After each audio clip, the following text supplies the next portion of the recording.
بسم اللہ الرحمن الرحیم۔ Reason and passion, Oedipus Rex کا ایک اور امپورٹنٹ ٹاپک جو کہ پیج نمبر 43 اور 44 پہ ڈسکس کیا گیا ہے۔ پیج نمبر 43 کے پہلے پیراگراف سے میں اپنی ڈسکشن لے کے آگے بڑھوں گا۔ ایڈیپس ریکس کے اندر ریزن اور پیشن دونوں اپنا اپنا کردار ادا کرتے ہیں۔ ایڈیپس پرائمریلی ریزن اور پیشن دونوں کے حساب سے اس ڈرامے کی مختلف سٹیجز پہ اپنا کردار ادا کرتا ہے۔ یہاں پہ اگر آپ دیکھیں اس ڈرامے کو اچھی طرح آپ ایویلویٹ کریں تو ایسے پوائنٹس آپ کو بہت سارے ملیں گے جہاں پہ ایڈیپس ریزن کے ساتھ ایکٹ کرتا ہے۔ پہلا پوائنٹ وہ ہے جہاں پہ اسے اس کے فالورز یہ گزارش کرتے ہیں کہ وہ تھیوز کو بچائے۔ ریزنیبلی ایکٹ کرتے ہوئے وہ فوراً یہ فیصلہ کرتا ہے کہ وہ ان کی ڈیمانڈز کے مطابق کام کرے گا اور ان کو مدد فراہم کرے گا۔ تاہم اس کے ساتھ ساتھ وہ جو ہے یہ سب کچھ پیشن کے ساتھ کر رہا ہے۔ ریزن یہ ہے کہ عوام نے کہا، عوام نے جو گزارش کی ان کی اس گزارشات پر عمل کرنے کے لیے وہ تیار ہو گیا۔ پیشن یہ کہ وہ جذبات کے ساتھ جوش و جذبے کے ساتھ تیار ہے اور وہ یہ سمجھتا ہے کہ اس کی جو ضروریات ہیں، اس کی جو ذمہ داری ہے وہ یہی ہے کہ وہ امیجیٹ ڈیسیژن لے، امیجیٹ فیصلہ کرے، پرومپٹ ڈیسیژن لے۔ جو کوئی بھی فیصلہ کرنا ہے وہ فوراً فیصلہ کرے، اپنے شہر کے باسیوں کو بچانے کے لیے فوراً اقدامات کرے۔ پیج نمبر 43 پہ سیکنڈ پیراگراف دیکھیں گے۔ ریزن اس وقت بھی آپ کو نظر آتی ہے جب اس کے ہیروئک کانفیڈنس کو آپ دیکھتے ہیں، اپنی ایبلٹیز پہ اس کو ہیروئک کانفیڈنس ہے اور اس کی بھی ایک وجہ ہے اس کانفیڈنس کی، کیونکہ اس کے پاس کی اچیومنٹس اس طرح کی ہیں، ہر آدمی اس کی انہی اچیومنٹ کی بیس پہ اس کی عزت کرتا ہے اور وہ اپنی گریٹنس کے بارے میں بھی باخبر ہے اور وہ سمجھتا ہے کہ وہ ہر چیز اچیو کر سکتا ہے۔ پیج نمبر 43 پہ تیسرا پیراگراف دیکھیں گے۔ سینٹرل میٹافار جو اس ڈرامے کے اندر ہے وہ ہے بلائنڈنس۔ ٹریجک ہیرو کے لیے بلائنڈ جو کہ بلائنڈ سٹارٹ اس نے لیا، at least in the sense کہ وہ اس فیکٹ کے بارے میں الرٹ نہیں تھا کہ جو سچویشن وہ دیکھ رہا ہے وہ سچی نہیں یا وہ اس طرح نہیں ہے جس طرح وہ دیکھ رہا ہے۔ ایڈیپس ان چیزوں کو قبول کرنے کے لیے تیار نہیں ہے کہ جو اس کے رستے میں غلط ہو سکتی ہیں، that might go wrong on his way. وہ ان چیزوں کو ایکسیپٹ کرنے کے لیے تیار نہیں ہے۔ کیوں؟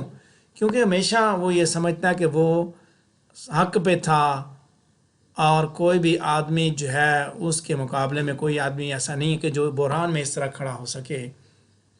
اس کا وینس میں اس کا جو اپنا وینس، اس کی جو اپنی سوچ ہے، اس کی بصیرت ہے، that may well include a certain narrowness, yet because he sees the world that way وہ دنیا کسی اور انداز سے دیکھتا ہے، ایک کانفیڈنس کے ساتھ، ایک پورے اعتماد نظر کے ساتھ۔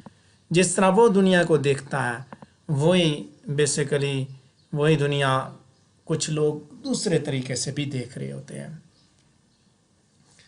سارے کے سارے لوگ جو اس کے ارد گرد ہیں وہ سارے اس پہ اعتبار کرتے ہیں کہ بحران میں بھی وہ اس کا ساتھ دے گا، وہ ان کا ساتھ دے گا، وہ ان کے ساتھ کھڑا ہوگا، ان کو سپورٹ کرے گا۔ پیج نمبر 44 پہ 3 پیراگراف ڈسکس کر چکا ہوں، چوتھے پیراگراف پہ بات کرتے ہیں۔ یہ بات بڑی آئرونک ہے کہ کس طرح تھیوز سے طاعون وبا اٹھے گی، اس کو دیکھیے۔ وبا کی وجہ بتائی جاتی ہے لیاس کے مرڈر کی، کہ لیاس کا مرڈر ڈھونڈیں گے تو وبا جو ہے ختم ہو جائے گی۔